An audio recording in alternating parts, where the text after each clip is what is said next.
नमस्कार, मैं रवीश कुमार। 8 मई की रात भारत के गोदी मीडिया ने ऐसा क्या कर दिया कि 9 मई की सुबह भारत के रक्षा मंत्रालय को हिदायत जारी करनी पड़ती है कि सूत्रों के हवाले से रिपोर्टिंग ना करें। यही हिदायत 26 अप्रैल को सूचना मंत्रालय जारी कर चुका है। लेकिन जिस तरह से 8 मई की शाम गोदी मीडिया ने अनाप शनाप कवरेज किया, 14 दिनों के भीतर अब रक्षा मंत्रालय को वही हिदायत जारी करनी पड़ रही है कि सेना की ब्रीफिंग में जो बताया जा रहा है उसी का इंतजार कीजिए और सूत्रों के आधार पर जानकारी साझा न करें। रक्षा मंत्रालय ने अपने ट्वीट में लिखा है कि सारे मीडिया चैनल और डिजिटल प्लेटफॉर्म या कोई भी व्यक्ति रक्षा मामलों से जुड़े ऑपरेशन का लाइव कवरेज ना करें, सेना की गतिविधियों को ना दिखाएं। इससे सेना को नुकसान हो सकता है। आतंक विरोधी कार्रवाई के मामले में कवरेज करते हुए जिम्मेदारी निभाने की उम्मीद की जाती है। 8 मई की रात जिस तरह से गोदी मीडिया ने झूठी खबरों का प्रसारण किया है, जनता के बीच अफरा तफरी मचाने वाली खबरों का प्रसारण किया है, उसे लेकर हर जगह बात हो रही है कि क्या यही हमारा मीडिया है। जिस तरह से जम्मू पर हमले और कराची पर कब्जा हो गया की खबरों को पेश किया गया, उससे हर तरफ भ्रम फैल गया। एक तरफ भारत पाकिस्तान के प्रोपेगेंडा का जवाब देने में लगा है, लेकिन दूसरी तरफ गोदी मीडिया की झूठी खबरों ने उसकी परेशानी बढ़ा दी है। तभी रक्षा मंत्रालय को याद दिलाना पड़ा कि सूत्रों के हवाले से रिपोर्ट ना करें, जो प्रेस कॉन्फ्रेंस में बताया जा रहा है उसका इंतजार करें। इधर देश में यह सब हो रहा है और उधर भारत ने पाकिस्तान के प्रोपेगेंडा का दुनिया भर में जवाब देना शुरू कर दिया है। भारत के राजदूत विदेशी चैनलों पर जाने लगे हैं और सभी सवालों के जवाब शालीनता और धीरज के साथ दे रहे हैं। इसका उल्लेख इसलिए कर रहा हूं ताकि आप दर्शक देख सकें कि इस वक्त जब पाकिस्तान भारत पर घात लगाने की कोशिश में है, उस समय दुनिया के सामने अपनी बात कैसे रखनी चाहिए। तभी आप समझ पाएंगे कि गोदी चैनलों पर जो झूठ चल रहा है, उन्माद चल रहा है, उससे सूचनाओं को लेकर उनका मजाक उड़ेगा और भारत के राजदूतों को परेशानी हो सकती है। इन सवालों का जवाब देना पड़ सकता है। युद्ध के समय समाचार माध्यमों की विश्वसनीयता ऐसे ही संदेह के दायरे में होती है, लेकिन गोदी चैनलों ने सबसे पहले विश्वसनीयता को ही ध्वस्त कर दिया ताकि किसी को संदेह ना रहे कि खबर सच्ची भी है। उनका बेलगाम होकर झूठ बोलना भारतीय राजदूतों और सरकार के प्रवक्ताओं की मेहनत पर पानी फेर सकता है। कराची पर कब्जा से लेकर आधा पाकिस्तान साफ हो गया। इस तरह की झूठी और अपुष्ट खबरें चलाकर टीआरपी तो बटोरी जा सकती है, लेकिन धारणाओं की जंग नहीं जीती जा सकती। जिस तरह से चैनलों पर ब्रेकिंग न्यूज के साथ सायरन बज रहे हैं, संभव है कि असली सायरन बजने पर जनता कंफ्यूज हो जाए और यकीन ना करे, सोफे पर बैठी रह जाए। इस तस्वीर को 8 मई की शाम विदेश सचिव विक्रम मिस्री ने अपनी प्रेस कॉन्फ्रेंस में दिखाया था। स्काई न्यूज से बातचीत में लंदन में भारत के राजदूत विक्रम दोराईस्वामी ने उसी तस्वीर को दिखाकर बताया कि आतंकवादियों के जनाजे में पाकिस्तान की सेना शामिल हुई है। तथ्यों के साथ वे तर्क कर रहे हैं कि पाकिस्तान पर दुनिया को दबाव बनाना चाहिए। यह काम दुनिया को अंतर्राष्ट्रीय स्तर पर 30 साल पहले करना चाहिए था, लेकिन नहीं किया गया। सीएनएन पर अमेरिका में भारत के राजदूत विनय मोहन क्वात्रा ने कहा है कि भारत के हमले का यही उद्देश्य था कि पहलगाम में जिन्होंने हमला किया उन्हें न्याय के कटघरे में खड़ा किया जाए। जब पूछा गया कि क्या भारत और पाकिस्तान के बीच युद्ध चल रहा है और क्या यह पाकिस्तानी मुसलमानों और भारतीय हिंदुओं के बीच कोई युद्ध है, तब विनय मोहन क्वात्रा भारत के राजदूत ने साफ साफ कहा कि हमारा युद्ध आतंक के खिलाफ है। भारत का युद्ध आतंकियों और पाकिस्तान का समर्थन प्राप्त आतंकी इंफ्रास्ट्रक्चर के खिलाफ है। उन्होंने यह नहीं कहा कि दोनों देशों के बीच युद्ध चल रहा है। दोनों ही राजदूतों ने ऐसा नहीं कहा कि भारत को कराची पर कब्जा करना है या पाकिस्तान की सरकार में तख्ता पलट करनी है। आप सभी सोचिए कि गोदी मीडिया क्या कर रहा है। भारत सरकार की पहले दिन से क्या लाइन है? यही कि हम युद्ध नहीं कर रहे हैं, हमारी कार्रवाई केवल आतंकी ठिकानों तक सीमित है। भारत ने युद्ध करने की किसी भी भाषा या परिभाषा से खुद को अलग रखा है। लेकिन गोदी मीडिया क्या कर रहा है? भारत की कार्रवाई के बहाने अपनी तरफ से युद्ध में बदल दे रहा है। तो क्या भारत का नुकसान नहीं कर रहा? अगर भारत ने कराची पर कब्जा ही कर लिया है तो इतना बड़ा दावा क्या सरकार नहीं करेगी? अमेरिका से लेकर संयुक्त राष्ट्र तक कहीं से इस बात को लेकर आवाज नहीं आई और खुद पाकिस्तान रो रहा होता कि भारत ने कब्जा कर लिया है। इतनी झूठी खबरें चली हैं कि उनका कोई हिसाब नहीं। अनंत गोयनका इंडियन एक्सप्रेस के निदेशक हैं। एक अखबार के निदेशक को ट्वीट करना पड़ा कि ऐसे समय पर टीवी नहीं देखना मुश्किल होता है, लेकिन कल रात के बाद मैं जोर देकर यह सुझाव देता हूं, टीवी मत देखिए। उम्मीद है अनंत गोयनका रामनाथ गोयनका पुरस्कार के लिए इन चैनलों से एंट्री स्वीकार नहीं करेंगे, ना मांगेंगे। तो इसी देश के एक बड़े अखबार के निदेशक को कहना पड़ रहा है कि आप टीवी मत देखिए। आपको याद होगा कई साल पहले अदानी पूर्व एनडीटीवी में काम करते हुए मैंने कहा था, गोदी मीडिया मत देखिए, देखना बंद कर दीजिए। तब लाखों लोगों ने गोदी चैनलों को देखना छोड़ दिया। जिस वक्त में पत्रकारिता को विश्वसनीय होना था, उसी वक्त में चैनलों की पत्रकारिता का यह हाल है कि एक अखबार के निदेशक को सरेआम कहना पड़ता है टीवी मत देखिए। आखिर कैसे अखबारों में छपा है कि भारत ने कराची तबाह कर दिया, आधा पाकिस्तान साफ कर दिया, पाकिस्तान में भारत की सेना घुस गई। बात यह है कि इससे लोगों को खुशी हो सकती है, सेना पर गर्व हो सकता है, लेकिन खबर तो सच्ची होनी चाहिए। क्या आप यह चाहते हैं कि सेना को लेकर झूठी खबरें बताई जाएं ताकि आप खुश होते रहें? ये चाहते हैं आप? सेना ने ऐसी खबरों की पुष्टि नहीं की। 9 मई की सुबह सुबह सेना का ट्वीट आया है। इस ट्वीट में पाकिस्तान के किसी भी शहर पर किसी भी प्रकार के हमले की कोई बात नहीं कही गई है। आप पढ़िए सेना ने क्या कहा है। सुबह 7:58 पर सेना ने लिखा, 8 और 9 मई की रात पाकिस्तान की ओर से पूरी पश्चिमी सीमा पर जगह जगह ड्रोन और अन्य उपकरणों से हमला हुआ। एलओसी पर कई जगह पाकिस्तान ने सीज फायर का उल्लंघन किया। ड्रोन हमलों को कामयाबी से रोक दिया गया और उल्लंघनों का उचित जवाब दिया गया है। कितनी शालीन, संयमित और परिपक्व जवाब है भारत की सेना का। भारत की सेना की दुनिया में अपनी एक साख है, उसकी एक गरिमा है। सेना ने यही कहा कि पाकिस्तान हमला करने की कोशिश कर रहा है, उसके हमले को रोकने और जवाब देने की बात है। लेकिन गोदी चैनलों ने सेना को पाकिस्तान में घुसा दिया और शहरों को तबाह करवा दिया। इस झूठ से किसका भला हो रहा है? आप पाकिस्तान से लड़ सकते हैं, जीत भी सकते हैं, लेकिन गोदी चैनलों के झूठ से न लड़ सकते हैं न जीत सकते हैं। मैं अपनी असमर्थता स्वीकार करता हूं कि टीवी 9, न्यूज नेशन और जी न्यूज में किसका कवरेज बेस्ट है और किसकी खबर ज्यादा झूठी है, इसका फैसला नहीं कर पा रहा हूं। इतनी झूठी खबरों का सोर्स क्या है?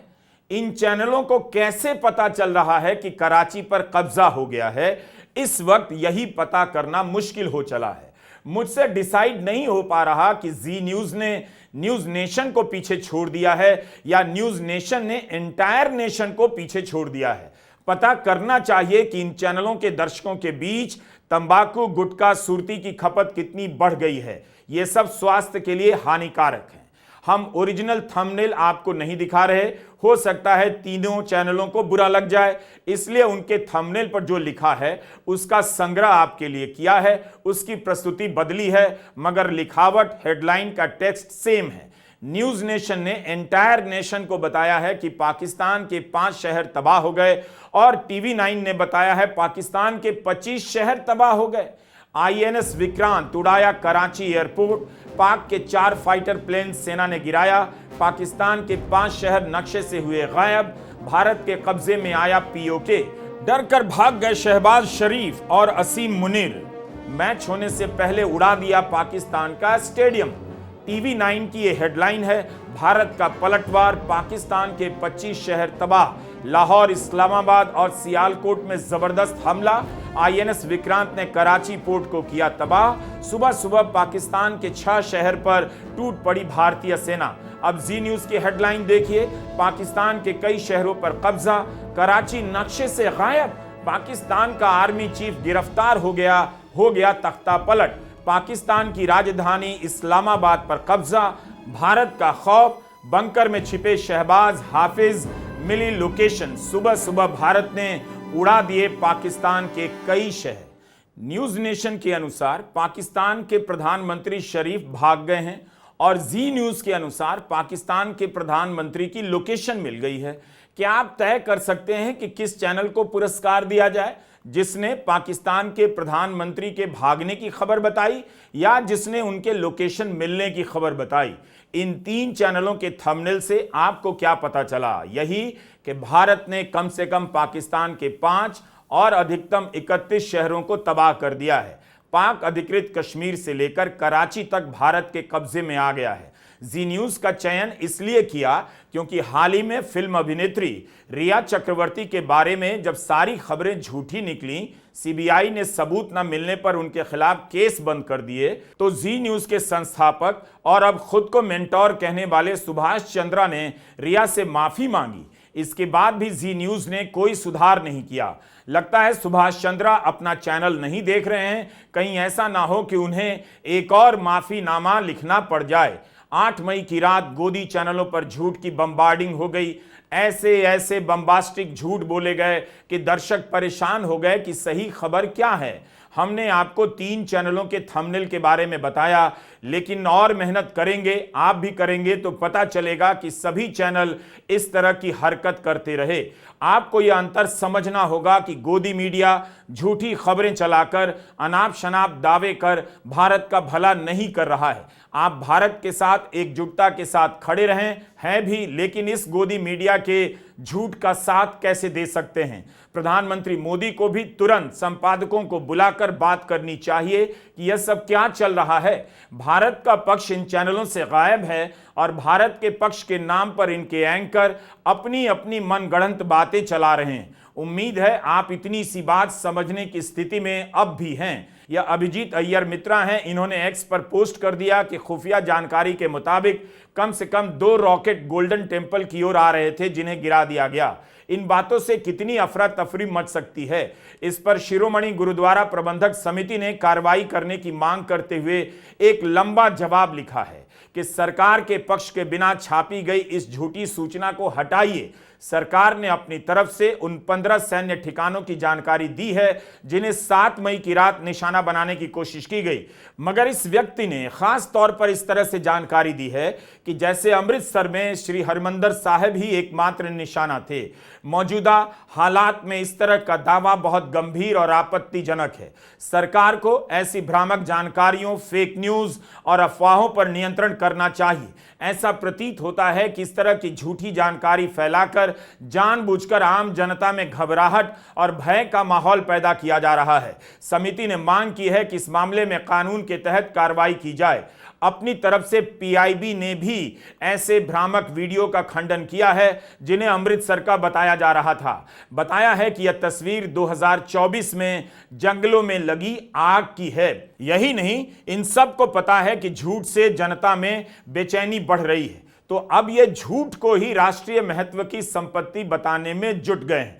आप यकीन नहीं करेंगे कि सरकार के समर्थक हैंडल से एक्स पर झूठी खबरें फैलाने वाले गोदी मीडिया की तारीफ की जा रही है। ऑल्ट न्यूज के प्रतीक सिन्हा ने ऐसे कुछ हैंडल का उदाहरण दिया है। जयपुर डायलॉग ने लिखा है कि सूचना की जंग में धारणाएं ही युद्ध का मैदान है, झूठी या सच्ची। अगर ऐसी खबर है जो पाकिस्तान को नुकसान पहुंचाती है तो उसे बढ़ा चढ़ाकर बताइए, वायरल कर दें। पाकिस्तान में घबराहट फैलने दें, भारत के नुकसान की सच्ची खबर को भी दबा दीजिए। ये पत्रकारिता नहीं, यह युद्ध है। लिखते हैं साइकोलॉजिकल वारफेयर मैटर्स।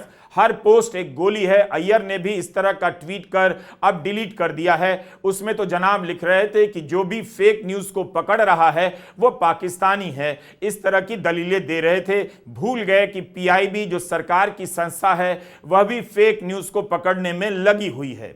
युद्ध में प्रोपेगेंडा होता है, लेकिन इसकी क्वालिटी भी अच्छी होनी चाहिए। ऐसा झूठ नहीं बोला जाना चाहिए कि तुरंत और आसानी से पकड़ में आ जाए। आमतौर पर युद्ध के समय झूठ का प्रोपेगेंडा दुश्मन देश के नागरिकों के लिए चलाया जाता है, लेकिन गोदी चैनलों ने यह प्रयोग कर दिखा दिया कि अपने देश के नागरिकों को भी झूठी खबरों से गुमराह किया जा सकता है। इससे आप भारत की सरकार का काम आसान नहीं बल्कि बहुत ज्यादा मुश्किल कर रहे हैं। चैनल ही नहीं, उनके साथ साथ अखबारों की भी बुरी हालत है। आप सूचना प्रसारण मंत्री हैं अश्विनी वैष्णव, इस वक्त क्यों नहीं देख रहे कि गोदी चैनलों पर झूठी खबरें चल रही हैं? उनके झूठे दावों से सीमावर्ती जिलों के कलेक्टर को परेशानी हो सकती है। हमले को लेकर तरह तरह के फर्जी दावों से लोगों में बेचैनियां बढ़ रही हैं। आखिर सीमावर्ती जिलों के लोगों को सही सूचनाएं कहां से मिलेंगी? राजस्थान के बाड़मेर जिले के कलेक्टर को ट्वीट करना पड़ा कि एक निजी न्यूज चैनल द्वारा बाड़मेर में मिसाइल अटैक की खबर प्रसारित की जा रही है। इस तरह की कोई घटना घटित नहीं हुई। जिला प्रशासन इसका खंडन करता है। ऐसा करने वाला निजी चैनल कौन था? उसके खिलाफ कार्रवाई क्यों नहीं की जाती? उसका नाम क्यों नहीं लिया जाता? युद्ध सरकार लड़ती है, सेना लड़ती है। मीडिया का काम माहौल बनाना नहीं होता बल्कि सही खबरों से माहौल को जिम्मेदार और थामना होता है, ताकि सरकार बिना किसी दबाव के देश के हित में फैसला लेती रहे।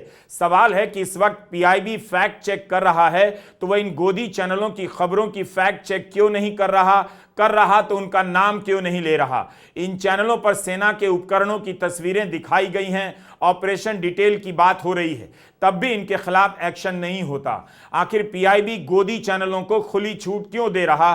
क्यों नहीं उनकी खबरों की फैक्ट चेकिंग के वक्त नाम ले रहा है? 8 मई की शाम पीआईबी ने एक्स पर पोस्ट किया कि कई न्यूज चैनलों से यह सूचना दी गई कि राजौरी, जम्मू और कश्मीर में सेना की टुकड़ी पर फिदायीन हमला हुआ है। इसका खंडन करते हुए पीआईबी ने ट्वीट किया कि किसी भी कैंट में ऐसा कोई हमला नहीं हुआ। तब फिर उन चैनलों का नाम क्यों नहीं लिया जाता है जिन्होंने ऐसी खबर प्रसारित की, और इनके खिलाफ कार्रवाई क्यों नहीं की जाती? इसी 7 फरवरी की एक खबर है। इंडियन यूनियन मुस्लिम लीग के राज्यसभा सांसद अब्दुल वहाब ने संसद में सवाल किया, फेक न्यूज के खिलाफ सरकार ने क्या कदम उठाए हैं? क्या किसी टीवी चैनल के खिलाफ फेक न्यूज और भ्रामक जानकारी फैलाने के लिए एक्शन लिया गया? इस पर सूचना एवं प्रसारण राज्य मंत्री डॉक्टर एल मुरुगन ने जवाब दिया है कि 2022 से 25 के बीच 4 वर्षों में सरकार ने 94 मामलों में कार्रवाई की है। प्रोग्राम कोड और एडवर्टाइजिंग कोड का उल्लंघन करने वाले टीवी चैनल्स को सुझाव और चेतावनी दी गई है। माफीनामे भी जारी किए गए हैं और कुछ मामलों में ऑफ एयर करने के आदेश भी दिए गए हैं। हालत यह हो गई है कि एक ही वीडियो पाकिस्तान में वायरल हो रहा है कि भारत को टारगेट किया गया, और वही वीडियो भारत में वायरल हो रहा है कि पाकिस्तान को टारगेट किया गया। ऑल्ट न्यूज के फैक्ट चेकर मोहम्मद जुबैर ने इस तरह के वीडियो निकालकर बताए हैं। आप पीआईबी के हैंडल पर जाकर देखिए और जुबैर के एक्स हैंडल पर देखिए। पीआईबी से ज्यादा अकेले जुबैर ने पाकिस्तान के प्रोपेगेंडा का भांडाफोड़ किया है। इस समय पाकिस्तान की तरफ से जो भी प्रोपेगेंडा चल रहा है उसका जवाब दिया जाना चाहिए, ना कि भारत को लेकर ऐसे ऐसे दावे किए जाएं जिन्हें खुद भारत सरकार स्वीकार करने से पीछे हट जाए। अनंत गोयनका ने उन खबरों की एक पूरी सूची दी है ट्विटर पर जिन्हें उनके पत्रकारों ने पुष्टि की है। हमने इस सूची में जाकर देखा कि किन किन खबरों की पुष्टि की गई है, तो कराची को तबाह करने, पाकिस्तान के 31 शहरों को साफ कर देने जैसी खबरों का जिक्र नहीं मिला। जाहिर है अखबार ने इनकी पुष्टि नहीं की होगी। यह 9 मई के इंडियन एक्सप्रेस का पहला पन्ना देखिए और इसी के साथ आप द हिंदू का भी पहला पन्ना देखिए। जम्मू में ब्लैकआउट की तस्वीर छपी है और खबरों को बेहद शांत और संयमित तरीके से पेश किया गया है। हिंदू में भी सामान्य सी हेडलाइन है। ऐसा इसलिए भी किया गया होगा कि उन्माद ना फैले, अफरा तफरी ना मचे। इस वक्त जनता में घबराहट ना रहे और आश्वस्त रहे जनता। अंग्रेजी के 2 अखबारों में बढ़ा चढ़ाकर दावे नजर नहीं आते, लेकिन इसी के साथ आप हिंदी के अखबार जागरण, भास्कर और उजाला देखिए। जागरण लिखता है पाकिस्तान के 9 शहरों पर जबरदस्त हमला, इस्लामाबाद से लेकर कराची तक। भास्कर लिखता है लाहौर से कराची तक दहलाया। उजाला लिखता है कि पाकिस्तान के 4 लड़ाकू विमान गिराए गए और 30 ड्रोन मिसाइलें मार गिराई गईं। आपको अंग्रेजी और हिंदी के अखबारों में इस अंतर से काफी कुछ पता चलेगा। हम नहीं कह रहे कि अंग्रेजी की पत्रकारिता श्रेष्ठ होती है, लेकिन हम यह भी बताना चाहते हैं कि हिंदी की पत्रकारिता कहीं से प्रेरणा स्रोत नहीं है। भारत की जनता परेशान है कि किस खबर पर विश्वास करे।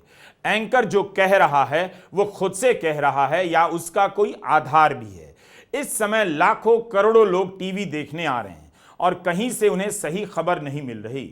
भारत की सफलता के बारे में वास्तविक और ठोस रूप से बताया जाना चाहिए, लेकिन जो बातें प्रेस कॉन्फ्रेंस में कही जाती हैं, गोदी मीडिया उससे आगे निकल जाता है। अगर उसे अपनी खबर पर इतना भरोसा है तो फिर इसकी पुष्टि क्यों नहीं होती कि कब्जा कहां हुआ, कराची बंदरगाह कहां कहां और किस तरह तबाह हुआ और पाकिस्तान के कितने शहर तबाह हुए।